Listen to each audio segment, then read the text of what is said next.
First things first for modeling. Um, it's good to do a lot of tutorials, and here's a few that I felt like were really good. This Gnomon one called Vehicle Modeling for Production is really awesome for hard body stuff. It's by far the best hard body tutorial I've probably ever seen, especially for Maya. It's awesome. And you can basically use the same exact workflow that this guy's using the entire way. He basically just models his stuff so that you can use one level of smooth on everything, and it will end up looking nice and clean and beveled. And yeah, it turns out really well. So I would definitely check that out. And also this one from 3D Palace, the Ed 209 DVD, is pretty decent. I don't really like 3D Palace too much, but this one's really good. It's got a lot of good stuff for Macs, and yeah, I'd recommend at least watching it. You might pick up a few things. Anyway, here we go. I'm going to show you a bit of what I've learned from that Gnomon one. I follow mostly that same sort of workflow, but here we go. I've got my shelf set up somewhat similar to what that guy in the Gnomon one has, but not totally. Um, yeah, it's similar. Anyway, I've got my primitives here: cube, cylinder, sphere. Um, delete history, select edge loop, bevel with the options, center pivot, freeze transform, reset transform. Duplicate with special, so like duplicate with rotation or translation. And oh yeah, this is hide all objects not selected. Show last hidden. These two come in really handy. Like, let's say I want to be working on this one, but I don't want to see those, so I'll just click this and, basically isolate this that I'm working on. And then when I'm finished, just click that again and everything else is back. It's really handy. This one is combined, so I can just combine all these objects into one if I wanted. Separate, basically just the opposite. And this one is extract faces, paint selection, merge verts, outliner, cut face. Oh yeah, this is a script to help you put greebles on stuff. You can find it on Next Gen Hard Surface website. It's not too bad. Yeah, you just select the surface you want to put it onto. Then, actually, this has to be placed better. Say it's like a rivet or something. Then we'll just do that little bit right there.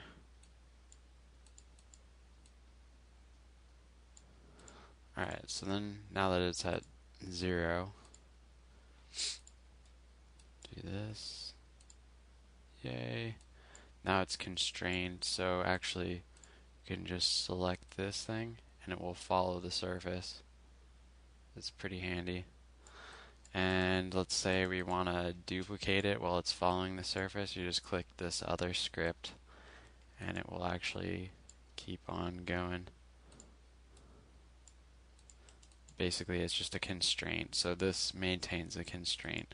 Regular duplication will break the constraint, and now I can just, take it off the surface. But anyway, that's how that works. And then also, there is smooth, hypershade, merge selected components to center, fill hole, and merge borders. I don't use these ones so much, but yeah, they're good to have. Anyway, back to the cubes that I had set up before, I'll just show you the workflow that I use. It works out really, really well. It's basically exactly what's in that Gnomon tutorial, and I'll show you a good example of how it can benefit you. Alright, this is a model I did a while back of the shuttle from Star Wars, and it looks pretty decent, like it's very clean and everything, but I really didn't bevel this one very well, and it says right here I used this Maya round corner node in Maya to basically make bump maps to bevel it, but it really just doesn't hold up quite as well as a real like beveled model. This is something I did more recently where I actually did take the time to bevel everything, and it really does show like the smooth edges look very nice even though it's a hard surface, like it's supposed to be metal and a sharp edge. It looks so much better to have just this, even the slightest smoothing over that. So I'll show you how that's done. Alright, back here in Maya. Maya has a smoothing preview, which I really like. And basically on the keyboard you can either press, basically 1, 2, 3. 1 is unsmooth, 2 is smooth, but it has the unsmooth cage around it. 3 is just plain smooth. And it's super handy for figuring out what you need to do for making it look right. So, smooth that one, turns into a sphere. This one, let's add a few edges and see how it smooths.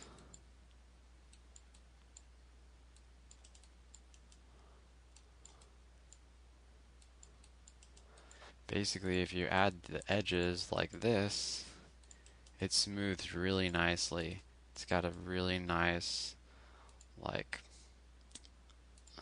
shading across it. And it still looks pretty sharp, you know? Anyway, the other option really is selecting your edges and using a bevel. And this can give you pretty much the same effect as this one. Yeah, let's do it. But we'll turn down that distance a little bit. Anyway, if you smooth that, it looks pretty darn similar if you set it to the right settings. Something else that's kind of cool looking also is if you do something like this. Like you select all your edges, run a bevel of one segment, and turn up the width a little bit. Something like that. And then you can add edge loops in to support that. Oops. So it will actually hold that sort of beveled shape, and it looks pretty good. See? Yeah. So that's kind of how I go about things. I build everything so it's unsmooth, and then at the last minute before I decide to bake my normal maps, then I'll just run this smooth here, and it just does basically, 2 levels of division, and it will go out like that, which is basically exactly what it would be if I just ran the smoothing preview. Whoops. I don't know how I got wireframe on there, but yeah, it's very similar. So that's pretty much how it goes, and I'll just get straight into it and make a vent for you guys so you can see how it goes.